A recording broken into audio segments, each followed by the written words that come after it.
I'm Maureen Ballatori, and this is Spilled Salt, a podcast on the thrills and spills from the food, beverage, and agriculture industry. Today's guest is Susan Brown. We know that I love apples, and so it's clear that you all do too, because our interviews with folks from the apple industry are some of our most popular on this show. And so I am absolutely delighted to have Dr. Susan Brown on the podcast today. She leads the Cornell University Apple Breeding Program, one of the largest fruit breeding programs in the entire world. Susan was awarded the Wilder Medal for Outstanding Service to Horticulture in 2016 from the American Pomological Society. And she's just a true trailblazer in apple breeding and development. Breeders are able to improve fruit quality, productivity, insect and disease resistance, tolerance to cold weather, and the growth habits of trees and vines. That's one of the reasons why they go about the work that they do to breed new varieties of apples. But in today's conversation with Susan, we're also talking about what does it mean to be genetically modified, and how does a new apple variety launch into the market effectively and grow and scale from there, and what does it mean to have a managed variety like Snapdragon, Pink Lady, Sweet Tango, Cosmic Crisp, and so on. We also talk, as always, about what does this expert see as coming down the pike in new developments. Susan has some very interesting thoughts to share on that front as well. Enjoy the conversation. Hey, Susan, how are you? Good, Maureen. How about yourself? Wonderful. So great to see you. Thanks for joining me today. My pleasure. So I typically love to start with a little bit of background, just to give everybody a little bit of a basis of understanding of the past leading up to the work you're doing now. But you've been at Cornell for 15 years, and so feel free to share what happened before Cornell, but then I'd really love to hear where your initial interest in plant science started. Okay, and then I realized I should have picked up on this. So I've actually been at Cornell for 39 years. Okay, so there wasn't a lot before that then. It was cute. I was talking to somebody at the hotel, and he said, "How long have you been at Cornell?" And I said, "Almost 40 years." And he goes, 14? And I said, "No." So yeah, I've been here a long time, but I've loved it. And my interest in plants in general, I was fortunate to grow up at a time when kids could just roam freely through the woods and the beaches. And my mom was an amazing plant person, so she knew native plants. And my dad, of all things, his hobby was racing pigeons. Racing pigeons? Yeah, so wow. You breed pigeons to be very fast flyers. And through that, I learned a little bit about natural selection and breeding. And I just was always fascinated by plants. And so when I was able to get graduate training in how to be a plant breeder, I wanted to be a plant breeder because, as they explained it in the course, is I could create something that had never been seen before. Mm-hmm. And my predecessor, Bob Lamb, who was an amazing gentleman, said it's like you're an explorer. You know, when you bite into that apple that you created, it's something that no one has ever had a chance to see. And it might be great and it might be awful, but you did it. Yeah, and you're the first ever. What a beautiful mentality on that. Yeah, and so it's like I have the chance to be the mother of thousands and thousands of potentially new apple varieties. But just like you and I are moms, we love our children, and in apples, I can be ruthless. If I don't like a tree, it's gone. It's in the wood pile. And so that's pretty cool. And then just like anybody that's been a parent, people will say, I don't like genetically modified organisms. Yeah. But we're all, if you have children, you've done genetic modification and you see the traits of you and your children. Well, just like that, I study the traits in apple families, and I can see which one gives, the best quality or unique features. And then I can play around with that in a different parent. So let's talk about that for a little bit because I was about the idea of, I'm curious to hear your thoughts on how plant breeding and GMOs are similar, different, related, all of that. So when I was at the World Agritech Summit in March in San Francisco, there was a lot of discussion about CRISPR. And so talk about that. I'm far from an expert. That was one of, actually I had only heard that term recently before going to that conference. So what can you share about that the average person may not be aware of? Okay, so first I'd like to say that I purposely said genetically modified versus genetically modified organism, Okay. because that's the key difference. When we do plant breeding, we're doing genetic modification. When we say genetically modified organism, that means a specific process has been used. And that's where it gets into the nitty gritty of, you might have a selectable marker, or you may have a gene that's not native to apple. So that's Okay. where you get the organism. But what people should know is, everybody for some reason thinks, oh, the produce aisle is going to be full of GMOs. Well, actually, there are Mm. no, that I know of, genetically modified organisms for sale in produce aisles. There are 4 genetically modified apples called Arctic apples. They've been modified so that they don't turn brown, Mm-hmm. but those are grown and used in the baking industry. Mm. So I'm a proponent of both technologies, but I think it's important in being clear that a consumer has to be able to know. Yeah. And so that's where the new labeling comes into effect. Mm-hmm. And with CRISPR, it's a means of becoming much more specific about what is being targeted. Mm-hmm. But the problem, despite the fact that I'm a proponent, the problem is, as scientists, we're learning everything we thought was simple is more complex. And so, they tease that a PhD learns more and more and knows less and less.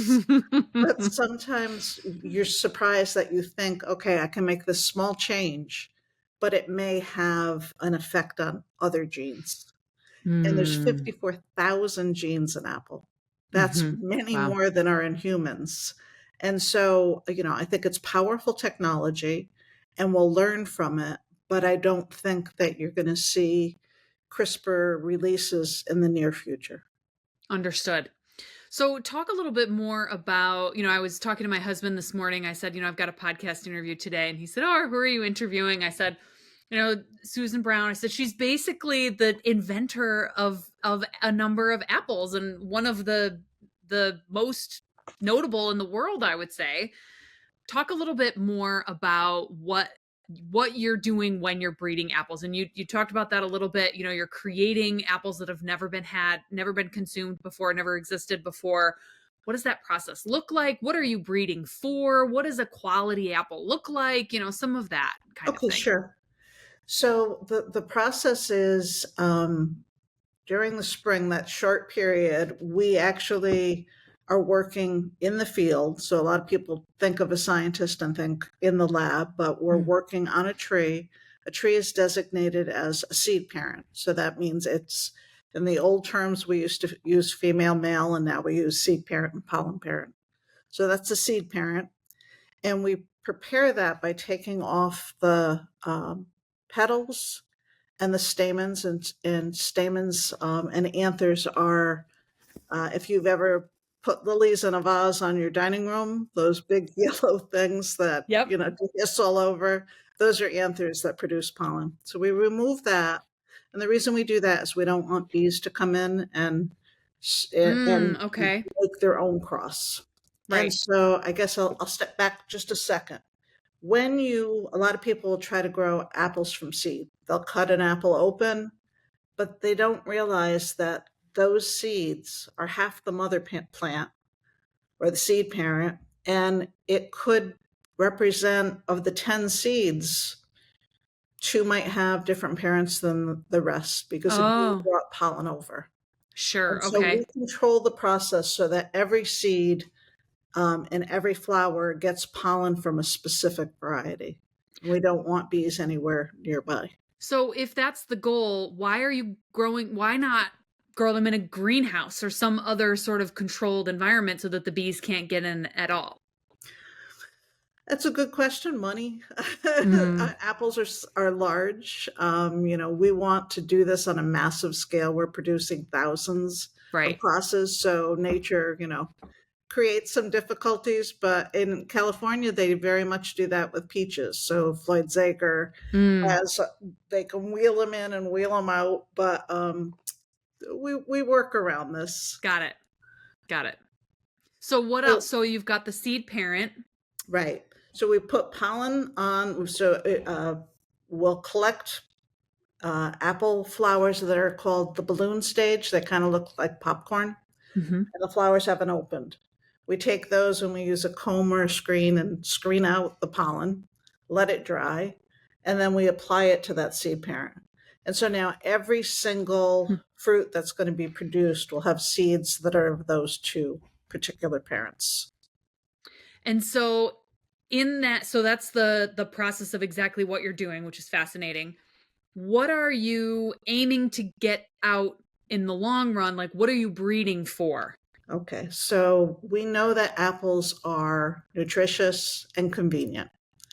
And they're kind of a powerhouse for the nutritional compounds that they possess. But we want, I want apples to be the chocolate of fruits. Mm, And so they should be a treat. And what we have recognized is we research what consumers want. And crispness is something that was very key. yep. And so the release of Snapdragon, that would be a good example. So Snapdragon, we used Honeycrisp as a parent, but people don't realize that you pay a lot for Honeycrisp. It's a good apple, but it has a lot of production problems. Right. So there's something called a calcium disorder that causes bitter pip. And so we wanted to create something like Honeycrisp, but without those problems. Mm. And so what that meant is we had to create 3,000 different possibilities of that parent and another parent. And we were able to get something that had the crispness of Honeycrisp, but did not have a lot of those problems. And I'm really excited about, so that's the apple, that's the official apple of the Buffalo Bills, which Yeah, is go what, Bills. yeah. And the other news is I didn't realize how much pride I had in my Polish ancestry, but it was named Innovative Plant Variety in Poland. And Oh, so my wonderful. ancestors are smiling down. And Certainly. that's an apple that really has spread kind of by word of mouth, and that people that were addicted to Honeycrisp apples Mm. wouldn't, tried it, and then they were like, "Well, what do you mean it ran out?" And the grower said, Hmm. "Well, just eat the Honeycrisp that you used to like." But they've become fans for it. Yeah. And so I think that's another really fascinating thing is that so I worked on Crunch Time Apple Growers and helped support the marketing and the design for Snapdragon and Ruby Frost apples way back in the day. Not back in the day, 6 or 7 years ago. And so that was the first time I understood premium managed apple varieties. And so we had Kari Stannard on the show, I think last season, who spoke about that a little bit. But talk about running out of fruit and what does it mean to be premium managed and why does that happen? Okay, yeah, and that's something that we were very cognizant of. Where the first managed, well, Pink Lady was one of the first managed varieties. And then Sweet Tango, which is from the University of Minnesota, was one that got people's attention here because growers in New York, sometimes a brother might be a member of that club and another Mm. brother was not able to. So we wanted to make sure we came up with a concept that was fair, that And everyone, fair in terms of who can grow it. right. We didn't, we actually offered every grower in New York State the opportunity to join, to be a member of the club. And therefore, what was nice is we didn't have any lawsuits. We didn't Mm-hmm. have criticism because one grower said, "I did not join the club. I'm kicking myself, but I got Mm, every opportunity." So what a yeah. club allows them to do is to control the quality aspects of the variety, but more importantly, it provides marketing dollars that are crucial. So in the past, it would take 40 years for a variety to take off because a grower might plant an acre Mhm. and the grocery store would say, well, that's not enough production for me. And so by doing a club variety, we automatically had the production, but we had really clever marketing from people like yourself that really helped it to differentiate. Right. Which and that's such a tricky thing in anything that you're selling in retail, right? Is the demand from the consumer and the supply, right? So it is a very delicate balance of what is the farmer growing? What's the output of that? And then is it aligned with the consumer demand? And I think a better position to be in is we ran out.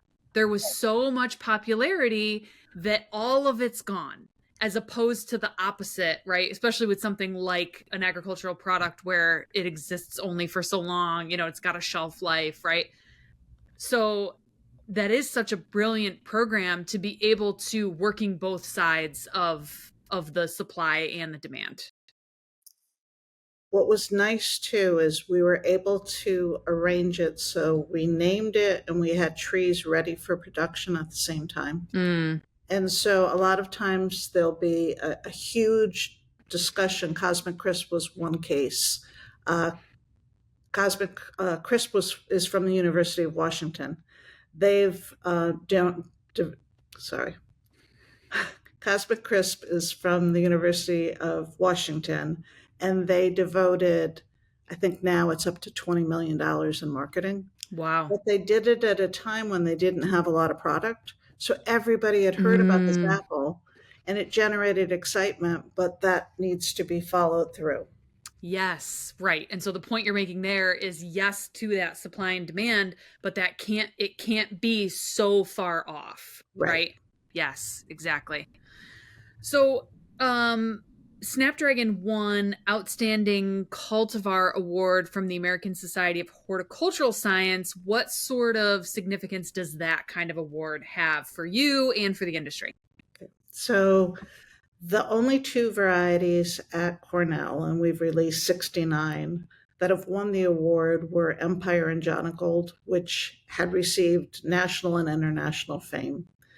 What I love about this award and the recognition is it's of the research community recognizing that a plant breeding invention has benefited the industry. Mm. And so, I was surprised. I did not know it had been nominated. It's from other dear Cornellians that supported it, but it just really was a wonderful recognition because some people don't really think about the value of plant patents or plant Mm. inventions. And this is something that when I go to grower organizations, I've worked with the grandfathers, the fathers, and now the grandkids. And, they were very excited about having a variety that represents, or two varieties that represent New York, Mhm. and the fact that they're growing them and they're seeing the recognition. That's wonderful. And they can only be grown in New York State, right? The Ruby Frost and the Snapdragon? Right now, they are being grown by some roadside stands because roadside stands give you a really good feeling for the consumer recognition. Mm. And so they are test marketing in Michigan, Ohio, Connecticut, and other areas. Oh, interesting. Gotcha. But leading up to now, it's only Right. been New York State. Right. Got it. So, how do you go about the name? How do you name a new variety?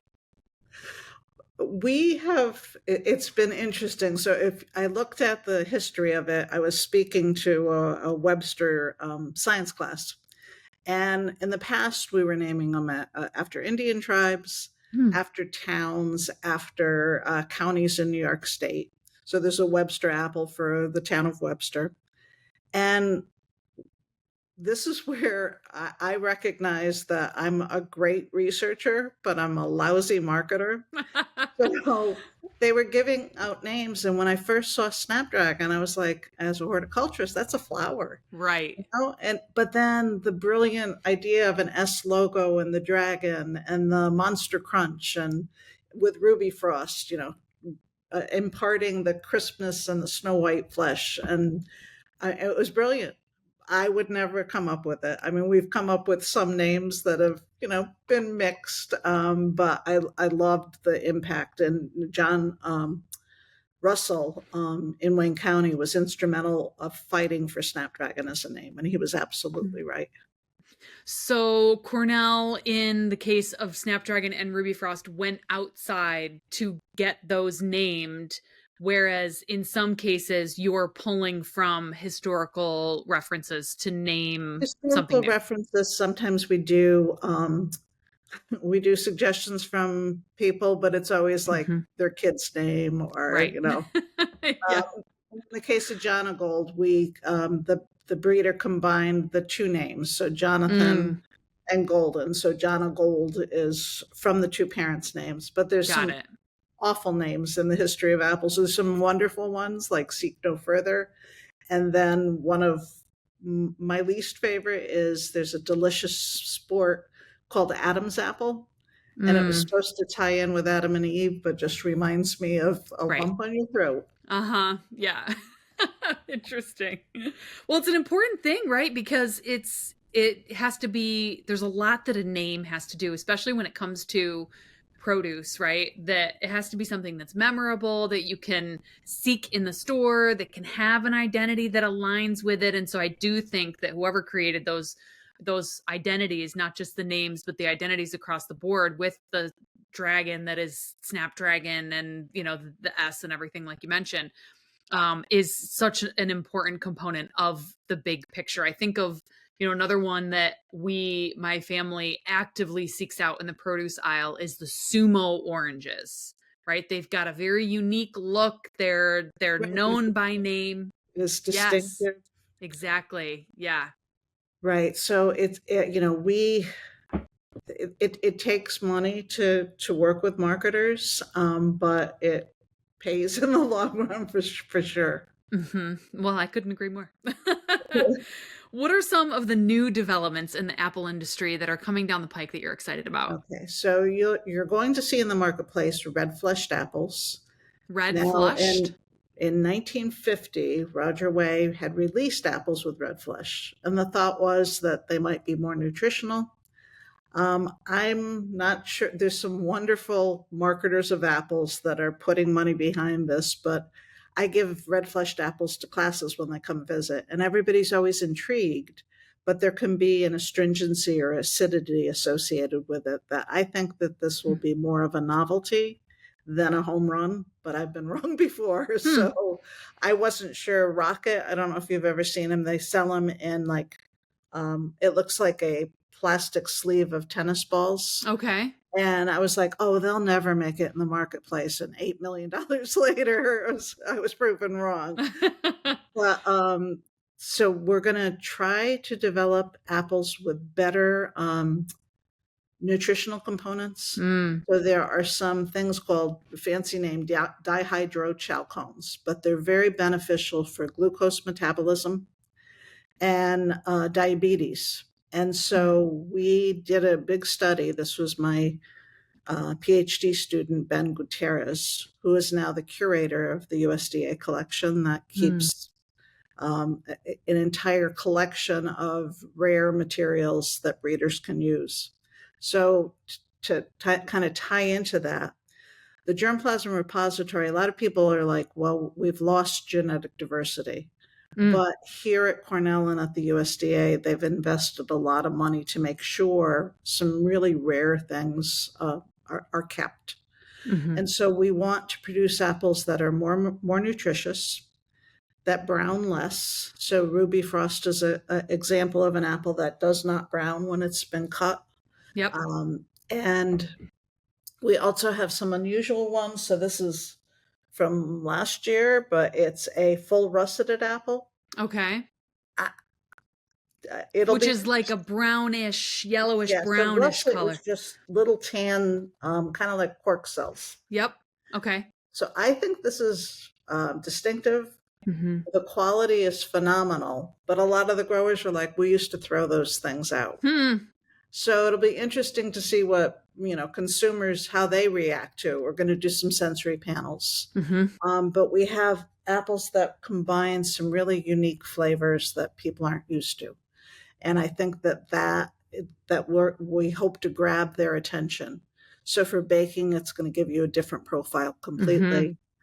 There's some that have a hint of anise that you either love or hate. Mm-hmm. And we also are producing some of the smaller size apples that children will like. But I think that there's room for a lot bolder flavors and eating experiences. But it's a delicate balance. So I can create a really crisp apple, but if it's too hard, people are like, can't eat it. Right. We had one that you could press a knife to the surface and it would pop open, kind of Hmm. like, and it would never go anyplace commercially, but there was a researcher that just loved to do that all the Yeah. time. Well, and I think that it's interesting that you're pointing back to quality. It is and it isn't. Like it's not a surprise, right? Right. And that's what we talk about with any of the food and beverage brands that we're working with, that it has to be taste first. I don't care what it is. If it's to be consumed, it must be taste first. And so that's what you're speaking about with quality, is that it has to be an enjoyable experience for the end result. Now that doesn't mean that it has to work as a fresh eating apple in every scenario, right? It can be optimized for baking and that sort of thing, but it has to be taste first and foremost. I mean, it's a must be. And anytime I talk to a CPG brand that's trying to launch something, that's the first thing I say is, everything else can come after. Are Right. you sure that the taste and the quality is top Well, and notch? the consistency to make sure that Mm, wherever it's grown, it's the same consistency. And so that's something that we really stress, because if it's grown in another environment and isn't as good, but yeah, quality, consistency, because when we started doing studies, we found that if a person ate a bad apple, they mm, remember it as worse than it was, and then they mm. switch to citrus or bananas or something else. And if they eat a great apple, they don't remember it as quite as great as it is. So that really puts you under the microscope in terms of how do we do this. Yeah, I isn't that also want to interesting? stress that, I'm talking a lot about our program. Kevin Maloney, who lives in Phelps, New York, a wonderful person. He's my research support specialist. He's actively doing a lot of the field operations and lab work. I've had graduate students. Our field research group at Geneva is amazing. And so I'm talking about our program, but it benefits from the collaboration of just a slew of people. Certainly. Yeah, and I think that's an important point to make, and in my mind it's a given, right? I'm talking to you, but you have a bench of collaborators there that make your work possible. I think that's with anybody, but it's an important note. And you mentioned consistency and like the growing environment too, and I think for any agricultural product that's something that can be is of course an important consideration and can be a real asset too in terms of that consumer demand that we were talking about. Like if we think also about wine, right, or hemp, and the cannabis industry is another one that is very very influenced by the soil in which it's grown in and the environment in which it's grown in. And so how do you plan for that when you're doing plant breeding to release something? Do you do studies in other environments to see how it will grow in New York compared to Texas? We concentrate on New York first, but even when you think about New York, how diverse it is, we have the Champlain Valley, we have the Hudson Valley, we have Western New York. And so, as part of the New York Farm Viability Institute, we put in a proposal to fast track apple releases. And we put out material in different grower trials, and then all of a sudden you're getting a phone call saying, wait a minute, try this apple. And so for Snapdragon, Steve Clark's dad had picked one, and he said, "This is the best apple I've ever had."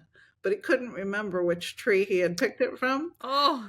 And so, but when you start hearing that over and over, but similarly, you might see something's more prone to russet or it's more prone to this disorder. So we got really valuable information, and then we got buy-in from the growers, and we're continuing to do those type of tests. And then once a variety gets released, we test it. So Snapdragon and Ruby Frost are being planted in many different countries and are performing well in some places you wouldn't expect. And so how does that information get collected and then syndicated back to growers who may want to think about, okay, let's say I want to convert, my property to an apple farm, and I'm trying to decide what is the best to put in the ground. How do I get that information? Yeah. So Cornell Cooperative Extension is an agency that works, some are faculty, some are staff here. They work to disseminate information from our program. But the other thing is we have something called the Fruit Quarterly, released by the New York State Port Society. Every researcher that does research has to publish in that journal. It goes to every grower in New York State and Michigan. And I routinely do an update on new varieties and what's out there. And that's one of my most popular publications. We can do a research publication that takes 4 years, but this is something that gets read worldwide. Right. And is it you mentioned New York and Michigan? Is that because the growing environments are so similar? Also, because the growing environments are similar, but also because they also have a state program that provides funding for research. And so they didn't want to reinvent the wheel. They decided to partner with us. Yeah, got it. I love that. I love when that happens too, when two organizations that could be competitors, really, if they wanted to be, but choose to collaborate instead for the benefit of the industry. Love to see that.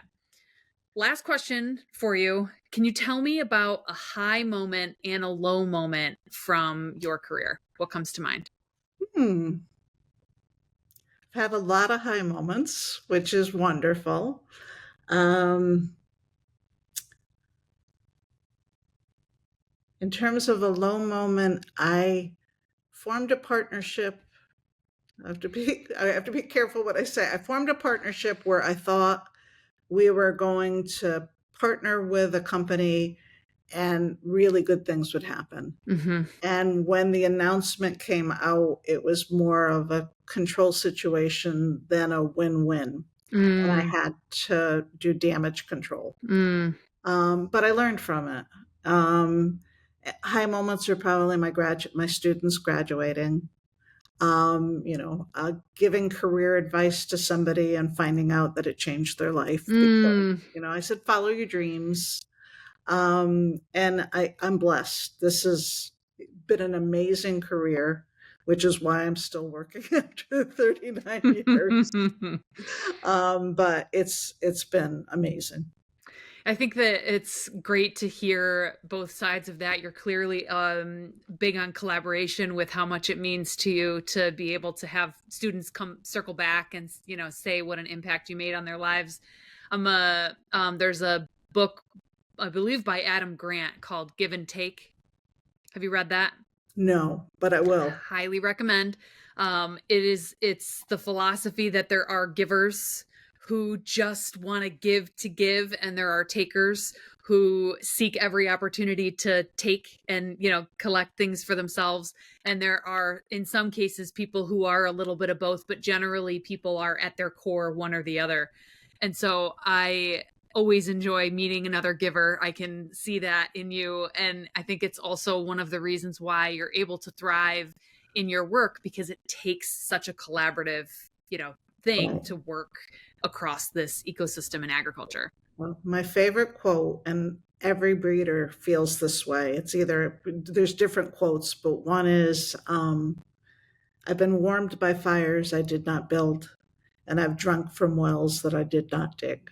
And that's what my predecessors did. And that's what I hope to do going forward. But this is a very giving community. And when I came and I looked like I was about 10, I had professors that were very generous in teaching me or letting me use equipment. The Yeah. growing community has been wonderful. So if I can pay back a fraction, Yeah. that's Yeah. wonderful. Well, you're clearly doing that. Thank you for joining me today. Oh, This my was a pleasure. fascinating conversation. I look forward to continuing to see the developments from you and the team at Cornell, and watching the apple industry continue to evolve. So thanks for sharing some thoughts today. Okay, a pleasure. Thank you for listening to Spilled Salt. I'm your host, Maureen Ballatori.